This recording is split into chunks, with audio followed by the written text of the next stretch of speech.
Thank you very much. Tomorrow, members of Parliament will cast their votes on the withdrawal agreement on the terms of our departure from the European Union and the political declaration on our future relationship. That vote in Westminster is a direct consequence of the votes that were cast by people here in Stoke and in cities, towns and villages in every corner of the United Kingdom. In June 2016, the British people were asked by MPs to take a decision. Should the United Kingdom remain a member of the European Union, or should we leave? In that campaign, both sides disagreed on many things, but on one thing they were united. What the British people decided, the politicians would implement. In the run-up to the vote, the government sent a leaflet to every household making the case for Remain. It stated very clearly, this is your decision. The government will implement what you decide. Those were the terms on which people cast their votes. If a majority had backed Remain, the UK would have continued as an EU member state. No doubt the disagreements would have continued too, but the vast majority of people would have had no truck with an argument that we should leave the EU in spite of a vote to remain, or that we should return to the question in another referendum. On the rare occasions when Parliament puts a question to the British people directly, we have always understood that their response carries a profound significance. When the people of Wales voted by a margin of 0.3% on a turnout of just over 50% to endorse the creation of the Welsh Assembly, that result was accepted by Parliament. Indeed, we've never had a referendum in the United Kingdom that we've not honoured the result of. Parliament understood this fact when it voted overwhelmingly to trigger Article 50. And both major parties did so too when they stood on election manifestos in 2017 that pledged to honour the result of the referendum. Yet as we've seen over the last few weeks, there are some in Westminster who would wish to delay or even stop Brexit and who will use every device available to them to do so. I asked them to consider the consequences of their actions on the faith of the British people in our democracy. The House of Commons did not say to the people of Scotland or Wales that despite voting in favour of a devolved legislature, Parliament knew better and would overrule them, or else force them to vote again.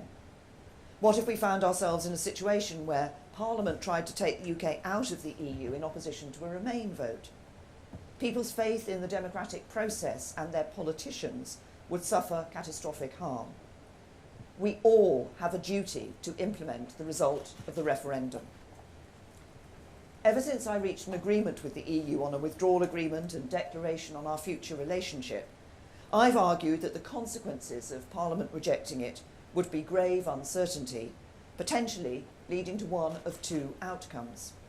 Either a no-deal Brexit that would cause turbulence for our economy, create barriers to security cooperation and disrupt people's daily lives, or the risk of no Brexit at all, for the first time in our history failing to implement the outcome of a statutory referendum and letting the British people down. These alternatives both remain in play if the deal is rejected. There are differing views on the threat that a no-deal exit poses. I've always believed that while we could ultimately make a success of no deal, it would cause significant disruption in the short term, and it would be far better to leave with a good deal. Others in the House of Commons take a different view and regard no deal as the ultimate threat to be avoided at all costs. To those people I say this: the only ways to guarantee we do not leave without a deal are to abandon Brexit, betraying the vote of the British people, or to leave with a deal, and the only deal on the table is the one MPs will vote on tomorrow night. You can take no deal off the table by voting for that deal. And if no deal is as bad as you believe it will be the height of recklessness to do anything else. But while no deal remains a serious risk, having observed events at Westminster over the last 7 days, it's now my judgment that the more likely outcome is a paralysis in Parliament that risks there being no Brexit. That makes it even more important that MPs consider very carefully how they will vote tomorrow night.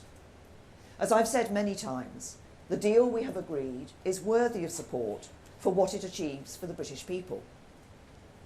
Immigration policy back in the hands of people you elect. so we can build a system based around the skills people have to offer this country, not where they come from, and bring the overall numbers down. Sovereign control of our borders. Decisions about how to spend the money you pay in taxes back under the control of people you elect, so we can spend the vast annual sums we send to Brussels as we choose on priorities like our long-term plan for the NHS. Sovereign control of our money. UK laws, not EU laws, governing this country, so the people you elect decide what the law of the land in our country is. Sovereign control of our laws. Out of the common agricultural policy, with our farmers supported by schemes we design to suit our own needs. Out of the common fisheries policy, so we decide who fishes in our waters and we can rebuild our fishing fleets for the future. Retaking our seat at the World Trade Organization, so we can strike trade deals around the world that work for British businesses and consumers. The rights of valued EU citizens here guaranteed, and reciprocal guarantees for UK citizens across Europe. The partnerships between our police forces and security services that protect us every day from threats that know no borders, sustained. An implementation period that ensures our departure from the EU is smooth and orderly, protecting your jobs. And yes, a guarantee that the people of Northern Ireland can carry on living their lives just as they do now, whatever the future holds. These are valuable prizes. The deal honours the vote in the referendum by translating the people's instruction into a detailed and practical plan for a better future. No one else has put forward an alternative which does this. Compare that outcome to the alternatives of no deal or no Brexit. With no deal, we would have no implementation period, no security cooperation, no guarantees for UK citizens overseas, no certainty for businesses and workers here in Stoke and across the UK, and changes to everyday life in Northern Ireland that would put the future of our union at risk. And with no Brexit, as I've said, we would risk a subversion of the democratic process. We will be sending a message from Westminster to communities like Stoke that your voices do not count. The way to close off both of these potential avenues of uncertainty is clear. It is for MPs to back the deal the government has negotiated and move our country forward into the bright future that awaits us. I've always believed that there is a majority in the House of Commons for a smooth and orderly exit delivered by means of withdrawal agreement, and that's why the government tabled the motion for the meaningful vote last month. But it became clear that MPs' concerns about one particular aspect of the deal, the backstop preventing a hard border between Northern Ireland and Ireland in the event that we cannot reach agreement on our new relationship before the end of the implementation period, meant that there was no prospect of winning the vote. So I suspended the debate to allow time for further discussions with the EU to address those concerns. Today I've published the outcome of those discussions in the form of letters between the UK government and the presidents of the European Commission and European Council. I listened very carefully to the concerns that MPs from all sides expressed, particularly the concerns of my fellow unionists from Northern Ireland. In my discussions with the EU, we explored a number of the suggestions made by MPs, both about how the backstop would operate and for how long. The EU have said throughout that they would not renegotiate the withdrawal agreement or reopen its text for alteration, and that remained the case throughout my discussions at the December European Council and since. I also pursued in these discussions a proposal for a fixed date with legal force, guaranteeing the point at which the future partnership would come into force, because that is the way to bring an end to the backstop, by agreeing our new relationship. The EU's position was that while they never want or expect the backstop to come into force, a legal time limit was not possible. But while we did not achieve that, we have secured valuable new clarifications and assurances to put before the House of Commons, including on getting our future relationship in place rapidly, so that the backstop should never need to be used. We now have a commitment from the EU that work on our new relationship can begin as soon as possible after the signing of the withdrawal agreement in advance of the 29th of March, and we have an explicit commitment that this new relationship does not need to replicate the backstop in any respect whatsoever. We have agreement on a fast-track process to bring the free trade deal we will negotiate into force if there are any delays in member states ratifying it, making it even more likely that the backstop will never need to be used. We now have absolute clarity on the explicit linkage between the withdrawal agreement and the political declaration, putting beyond doubt that these come as a package. And finally, the EU have confirmed their acceptance that the UK can unilaterally deliver on all the commitments made in our Northern Ireland paper last week, including a Stormont lock on new EU laws being added to the backstop and a seat at the table for a restored Northern Ireland executive. The legal standing of the significant conclusions of the December Council have been confirmed. If the backstop were ever triggered, it would only be temporary, and both sides would do all they could to bring it to an end as quickly as possible. The letters published today have legal force and must be used to interpret the meaning of the withdrawal agreement, including in any future arbitration. They make absolutely clear that the backstop is not a threat or a trap. Now, I fully understand that the new legal and political assurances, which are contained in the letters from Donald Tusk and Jean-Claude Juncker, do not go as far as some MPs would like. But I'm convinced that MPs now have the clearest assurances that this is the best deal possible and that it is worthy of their support. Two other areas of concern raised and reflected in amendments tabled to the meaningful vote were on the protection of workers' rights and on environmental standards. I could not have been clearer that far from wanting to see a reduction in our standards in these areas, the UK will instead continue to be a world leader. We've committed to addressing these concerns and will work with MPs from across the House on how best to implement them, looking at legislation where necessary to deliver the best possible results for workers across the UK. This afternoon, I will set out in greater detail to MPs what is contained in the correspondence I've published today and what it means for our withdrawal. And tomorrow, I will close the debate.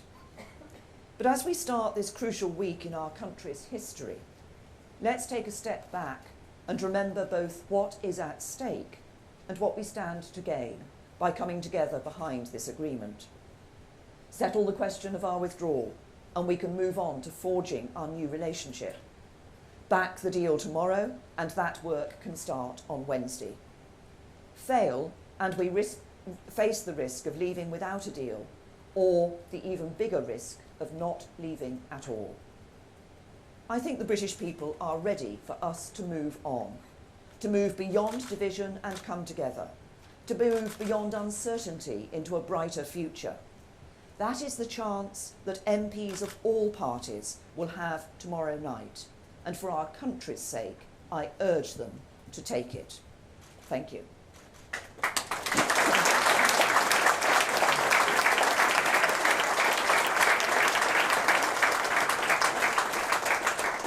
I'll take a few questions from the media. Laura, you may go first. Thank you, Prime Minister. BBC News. You seem extremely eager to move on. You say this is a good deal, but you know the majority of your colleagues simply disagree with you. At this late stage, do you really think you have a chance of changing their minds? Well, I've been speaking to MPs over the weekend. I'll be back in Parliament today. I'll obviously, as I said, be making a statement, but I'll also be speaking to colleagues today and indeed tomorrow. And obviously we'll be speaking when I close the debate tomorrow. And I have seen MPs, when I've spoken to them, who are now, who recognise the importance of the decision that is being taken and saying that they will support the deal, whereas perhaps in the past they had some doubts about it. But obviously, we've seen the assurances that are being published today. I believe those do give more assurance and confidence to MPs about the nature of the relationship we will have with the European Union in the future, about the desire on both sides not to see the backstop come into force, and what we will both do to ensure that we're working to make that not happen, so that we can get onto that future relationship, which is the best way of ensuring a sustainable long-term relationship and dealing with the Northern Ireland border on that sustainable long-term basis. And the commitments expressed today show commitment on both sides to get on and do that. Paul. Paul Rand, ITV News. Prime Minister, you've had 2 years to reach out to MPs. You've got 2 days left and virtually nothing to offer them. Why shouldn't Parliament wrestle control of Brexit from you?